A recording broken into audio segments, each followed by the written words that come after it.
Mission institute के online platform पर आप सबका स्वागत है।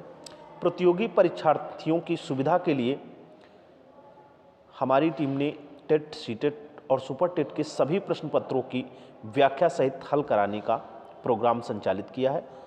आप सब इसका अधिक से अधिक लाभ उठाएं और दूसरों तक पहुंचाएं। मिशन टीम धन्यवाद। जैसा कि आप देख रहे हैं, उत्तर प्रदेश शिक्षक पात्रता परीक्षा यूपी टेट 1 से 5 प्राथमिक स्तर वर्ष 2011 का प्रश्न पत्र है।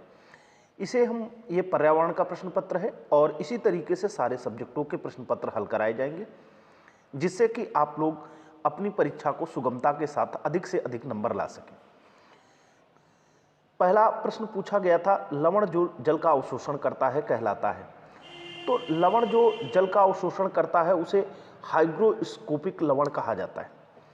दूसरा प्रश्न पूछा गया है, पारिस्थितिक तंत्र एवं प्राकृतिक अधिवासों का संरक्षण तथा उनके प्राकृतिक वातावरणों में प्रजातियों का जीवन क्षम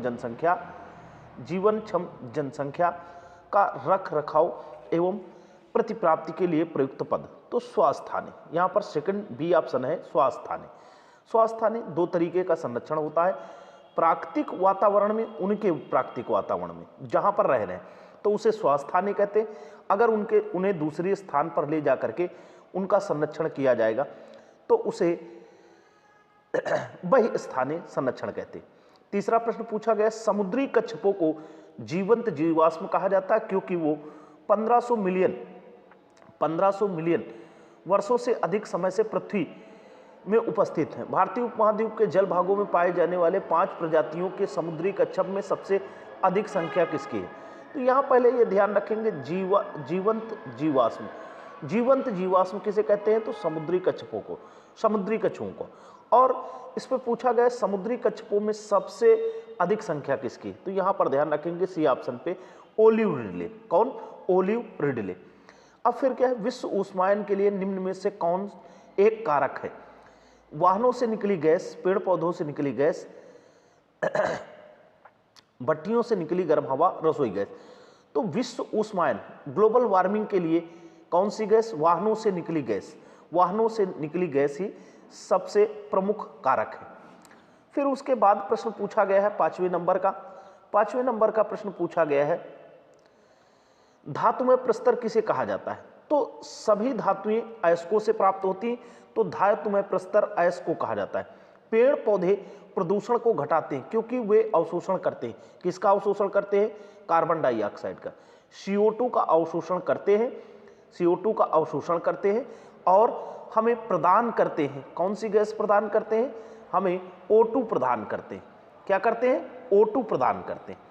अगला प्रश्न आपसे पूछा गया है, भूकंप मापा जाता है, तो भूकंप की माप किससे की जाती है? भूकंप मापा जाता है बुफोर्ड पैमाने पर, डेसिबल, न्यूटन में, रिएक्टर पैमाने। तो रिएक्टर पैमाने से भूकंप की तीव्रता मापी जाती है, भूकंप की तीव्रता।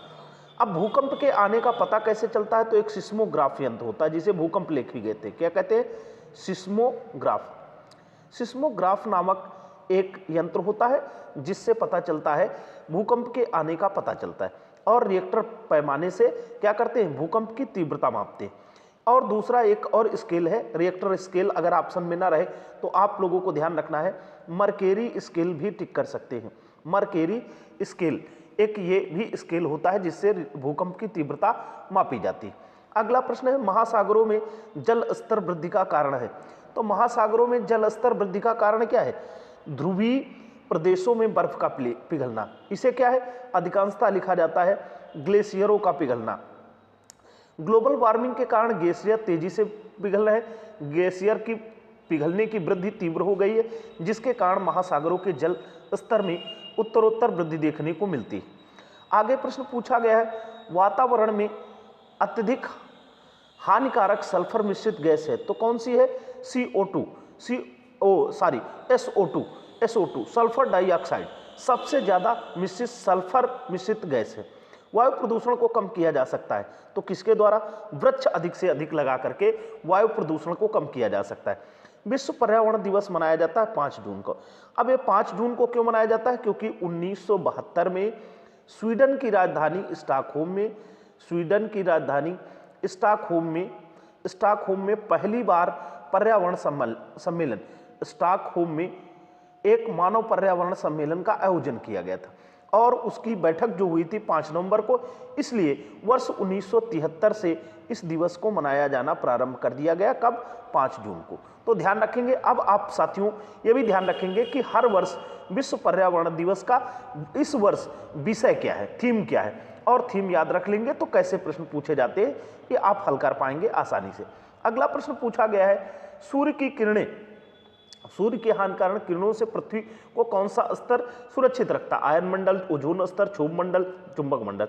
तो ओजोन स्तर का मतलब है O3 ओजोन गैस पाई जाती है और ये O3 पाई जाती है समताप मंडल में। किस मंडल में? समताप मंडल में। समताप मंडल में, ये आपको ध्यान रखना है। और दूसरी चीज क्या है, ओजोन परत सूर्य से आने वाली अल्ट्रावायलेट यूवी किरणों को पृथ्वी पर आने से रोकती है। अल्ट्रावायलेट पराबैंगनी रेज को, पराबैंगनी किरणों को रोकती है पृथ्वी पर आने से, जिससे मनुष्यों को होने वाले खतरे से उसे सुविधा मिल जाती, बच जाते हैं। इसलिए ओजोन परत को पृथ्वी का सुरक्षा कवच कहा जाता है। अगला क्वेश्चन पूछा गया, किसी जगह के फ्लोरा और फौना सूचित करते हैं। तो किसको? पेड़ पौधों और जंतुओं को, पेड़ पौधों और जंतुओं को, फ्लोरा फौना। किसको? पेड़ पौधों और जंतुओं का।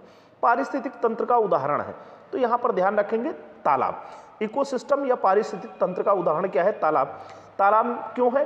क्योंकि यहाँ जैव और अजैव तत्व दोनों, जैव और अजैविक तत्व दोनों प्रकार के तत्व पाए जाते हैं और दोनों प्रकारों के तत्वों में पारस्परिक क्रिया के होने के कारण तालाब को पारिस्थितिक तंत्र की श्रेणी में रखा गया। कौन जीवी कारक नहीं है? यहां पर पूछा गया है कौन सा जीवी कारक नहीं है। तो जीवी कारक पेड़ पौधे हैं, जंतु हैं, सूक्ष्म जीव हैं। प्रस्तर, प्रस्तर का मतलब पत्थर से है। किससे है? स्टोन से, पत्थर से। तो पत्थर को जीवी कारक नहीं माना जाता है। अब फिर उसके बाद देखेंगे पेड़ पौधे, अधिकतर पेड़ पौधे पाए जाते हैं स्थल मंडल, जल मंडल, वायुमंडल, प्रकाश मंडल। तो किसमें? स्थल मंडल में पाए जाते हैं। अधिकांश पेड़ पौधे कहाँ पाए जाते हैं? अधिकांश पेड़ पौधे पाए जाते हैं स्थल मंडल में। किसमें? स्थल मंडल में। आगे देखेंगे, अगला प्रश्न पूछा गया, प्रश्न नंबर 17, अन्य मृत जंतुओं पर निर्वाह करने वाले प्राणी को कहते हैं। तो क्या कहते हैं? उसको कहते हैं डिकम्पोजर। क्या कहते हैं? डिकम्पोजर कहते हैं। अब इस डिकम्पोजर को क्या है? प्रकृति का सफाई कर्मी भी कहा जाता है। क्या कहा जाता है? सफाई कर्मी के नाम से भी जाना जाता है। क्यों? क्योंकि इनके कारण प्राकृतिक पर्यावरण साफ हो जाता है, स्वच्छ हो जाता है। सफाई कर्मी भी कहा जाता है। सीएनजी का संक्षिप्त रूप, क्लीन नेचुरल गैस का, कंप्रेस्ड नेचुरल गैस का, कार्बोनाइड। तो यहाँ सभी लोग परिचित होंगे। Compressed natural gas, compressed natural gas का मतलब द्रवित, इसको हिंदी में बोलेंगे द्रवित प्राकृतिक गैस। क्या बोलेंगे? द्रवित प्राकृतिक गैस, द्रवित प्राकृतिक गैस बोलेंगे। अब फिर अगला प्रश्न पूछा गया, निम्न में से कौन विश्व उष्मायन, वैश्विक तपन या ग्लोबल वार्मिंग के लिए कौन कारण है? तो जल प्रदूषण, वायु प्रदूषण, मृदा प्रदूषण, ध्वनि प्रदूषण। वैसे तो सभी हो जाएंगे, लेकिन सबसे ज्यादा प्रमुख कारण वायु प्रदूषण। वैश्विक तपन के लिए सबसे प्रमुख कारण वायु प्रदूषण होगा। तो यहां पर बी ऑप्शन आप टिक कर लेंगे। फिर उसके बाद क्या प्रश्न दिया गया है? महासागर पृथ्वी पृष्ठ के जगह आवृत किया है जो लगभग है। तो 3/4 भूभाग को महासागरों ने घेर रखा है। स्टैलेक्टाइट और स्टैलेग्माइट का निक्षेपण होता है। तो इनका निक्षेपण जो होता है भौम जल के द्वारा होता है और चूना युक्त चट्टानों के एरिया में होता है। सिलिका का, मैग्नीशियम कार्बोनेट का, कैल्शियम कार्बोनेट का। तो यहाँ पर ध्यान रखेंगे कैल्शियम कार्बोनेट का। निम्न में से कौन वायु प्रदूषण का एक उदाहरण है? तो वायु प्रदूषण का उदाहरण क्या होगा? धुआं और कुहासा, वाहनों से निकलने वाली गैस, जलती हुई लकड़ी या चारकोल से निकली गैस, उपरोक्त सभी। तो वायु प्रदूषण के लिए उपरोक्त सभी, डी ऑप्शन यहां पर आप टिक करेंगे। ये सभी के सभी कारक उत्तरदायी हो जाएंगे। फिर अगला प्रश्न पूछा गया है, भारत तथा दूसरे देशों में प्रदूषण को रोकने के लिए बनाए गए नियम का प्रयोग रोकता है। तो कैसे रोकता है? प्लास्टिक थैले के लिए जो नियम विश्व में है वही भारत में भी बनाए गए हैं। फिर आगे, हवा में उपस्थित ऑक्सीजन का प्रतिशत लगभग है। तो कितना प्रतिशत है? 21%, 20 आता है। तो वहां पर ध्यान रखेंगे। नाइट्रोजन का प्रतिशत कितना है? तो नाइट्रोजन की मात्रा सबसे ज्यादा है वायुमंडल में या वायु में, और ये 78% है। कितने प्रतिशत है? 78%। और ऑक्सीजन की मात्रा कितनी होती है? लगभग 21%। तो दोनों गैसों का भी प्रश्न पूछा जाता है, तो ये दोनों गैसें मिलकर के वायुमंडल के 99% को कवर करती हैं। परम तापमान पैमाना कौन सा है? तो यहाँ पर ध्यान रखेंगे सी ऑप्शन, केल्विन को परम ताप पैमाने के नाम से भी जाना जाता है। आगे पूछा गया प्रकाश संश्लेषण संपादित करते हैं, तो प्रकाश संश्लेषण संपादित होता है किसके द्वारा? सभी पौधों द्वारा? नहीं, सभी जंतुओं एवं पौधों द्वारा, सभी हरे पौधों द्वारा, वायरसों द्वारा। तो यहाँ पर आप ध्यान रखेंगे सभी हरे पौधे प्रकाश संश्लेषण करते हैं। सभी पौधों में मृत पौधे भी आ जाएंगे, मृत पौधे प्रकाश संश्लेषण करेंगे नहीं। सभी जंतुओं एवं पौधों द्वारा, सभी हरे पौधों द्वारा, सभी हरे। ध्वनि या ध्वनि पूछा गया है। अगला प्रश्न है ध्वनि या ध्वनि प्रदूषण मापा जाता है किसमें? डेसिबल में। किसमें मापा जाता है? डेसिबल में। किसमें? ध्वनि प्रदूषण को किसमें मापते हैं या ध्वनि को किसमें मापते हैं? डेसिबल में।